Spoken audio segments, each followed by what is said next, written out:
શું તમે 10 પછી કન્ફ્યુઝનમાં છો? સાયન્સ લેવું, આર્ટ્સ લેવું કે કોમર્સ? કોઈ કહે છે કે તું તો બ્રાઇટ સ્ટુડન્ટ છે, સાયન્સ લઈ લે. તો કોઈ કહે છે કે આર્ટ્સ ન લેવાય, હો એ તો ઇઝી સબ્જેક્ટ કહેવાય, આપણી કોઈ વેલ્યુ ન કરે. તો ક્યાંકથી એક્સપર્ટ એડવાઇસ નીકળે કે એમાં કોઈ સ્કોપ નથી. આ બધી એમની ટિપ્પણીઓ એ એમના વિચારો છે. તમારી સ્ટ્રીમની પસંદગી એ તમારા ઇન્ટરેસ્ટ, તમારી સ્કિલ અને તમારો ફ્યુચર ગોલ શું છે એના પર ડિપેન્ડ કરવી જોઈએ.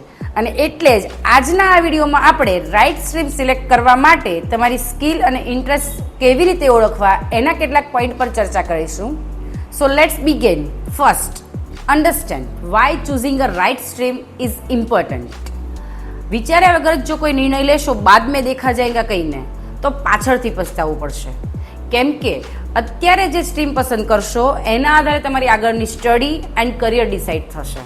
અને જો કોઈના કહેવાથી કે પોપ્યુલારિટીના આધારે નિર્ણય લેશો અને સ્ટ્રીમ પસંદ કરશો તો પાછળ જતાં તમને એ કામમાં મજા નહીં આવે અને ફાઇનલ રિઝલ્ટ એ બનશે કે તમારું મની એન્ડ ટાઈમ બંને વેડફાશે. જો તમે એ ભણશો કે જેમાં તમને ખરેખર મજા આવે છે તો તમે એમાં આરામથી સફળ થઈ શકશો. બાબા રણછોડદાસે કીધું છે એમ કે જો વાઈફ અને ગર્લફ્રેન્ડ બંને એક જ હોય ને તો ઇઝીલી સારા માર્ક્સ આવે.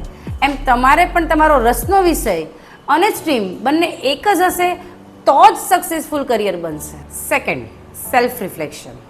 તમારા ટેલેન્ટ કે સ્કિલને ઓળખવા માટે તમારી જાતને કેટલાક સવાલ પૂછો. તમને કયા સબ્જેક્ટમાં વધારે મજા આવે છે? કયા સબ્જેક્ટમાં તમે વગર એફર્ટે વધારે સારો સ્કોર કરો છો? નંબર્સ, લોજિક ગમે છે કે પછી તમને લેંગ્વેજ અને ઇમેજિનેશનમાં મજા આવે છે? પ્રેઝન્ટેશનમાં મજા આવે છે કે એક્સપેરિમેન્ટમાં? કે તમને પઝલ સોલ્વ કરવી ગમે છે કે પછી સ્ટોરીઝને ડિઝાઇન કરવું ગમે છે? આ બધા સવાલના જ્યારે તમે જવાબ આપશો તો તમે થોડા વધારે ક્લિયર થશો અને એક ક્લિયર પેટર્ન તમને મળશે. Third, interest mapping.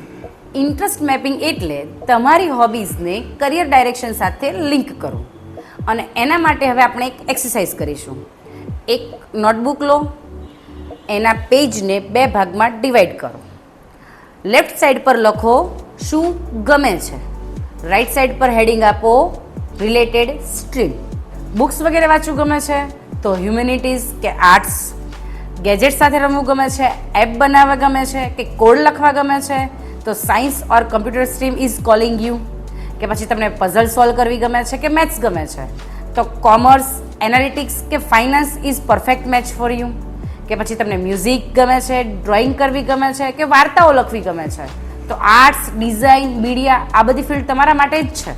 આ થયું તમારું હોબીઝનું લિસ્ટ. હવે તમે ટીવી કે મોબાઈલમાં કેવું કન્ટેન્ટ કન્ઝ્યુમ કરો છો એનું લિસ્ટ બનાવીએ. Science experiments videos, science. Shark tank business reels, commerce. Poetry, motivation, story telling, arts.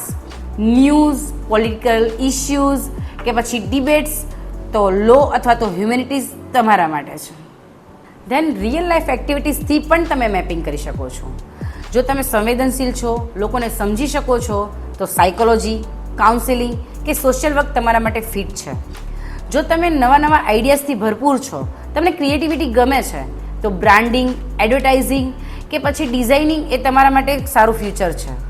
અને જો તમને સાયન્સ એક્સપેરિમેન્ટ્સમાં, માઇક્રોસ્કોપમાં, મશીનોમાં ઇન્ટરેસ્ટ છે તો science with specialisation is for you. અને જો અપના સપના મની જેવું ફીલ થતું હોય તો કોમર્સ, ફાઇનાન્સ, CA, CS. અને જો આટલું બધું ડીપ ડિટેલમાં ન જવું હોય તો તમારા માટે એક બોનસ એક્ટિવિટી છે. એક નાનકડું વસ્તુ ટાસ્ક છે. 3 સવાલના જવાબ તમારે કમેન્ટમાં લખવાના છે. 1, કે તમે ટાઈમપાસ માટે જનરલી શું કરો છો? બીજું, તમને કયા વિડીયો યા રીલ્સ ગમે છે, ટોપિક ગમે છે? અને ત્રીજું, એવી કઈ એક્ટિવિટી છે કે જે લાસ્ટમાં તમે એકદમ એક્સાઇટિંગ થઈને કરી હતી? આ 3 સવાલના જવાબથી તમને તમારા ઇન્ટરેસ્ટનું ડાયરેક્શન ખબર પડશે. So interest mapping is not a rocket science. એ તો તમારી ડેઇલી લાઈફમાં છુપાયેલી સ્કિલ્સને ઓળખવાની એક ગેમ જ છે. સો તમારા પેશનને ઇગ્નોર નહીં કરો. જ્યાં તમને મજા આવે છે, જ્યાં તમારું બ્રેઇન નેચરલી વર્ક કરે છે એ સ્ટ્રીમને સિલેક્ટ કરો.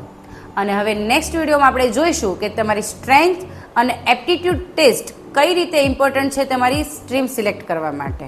સો like, share and subscribe Scholarwiz for next video. Stay tune and હા, કમેન્ટ બોક્સમાં તમારા ઇન્ટરેસ્ટ લિસ્ટને જરૂરથી શેર કરજો. જય હિન્દ, જય ભારત.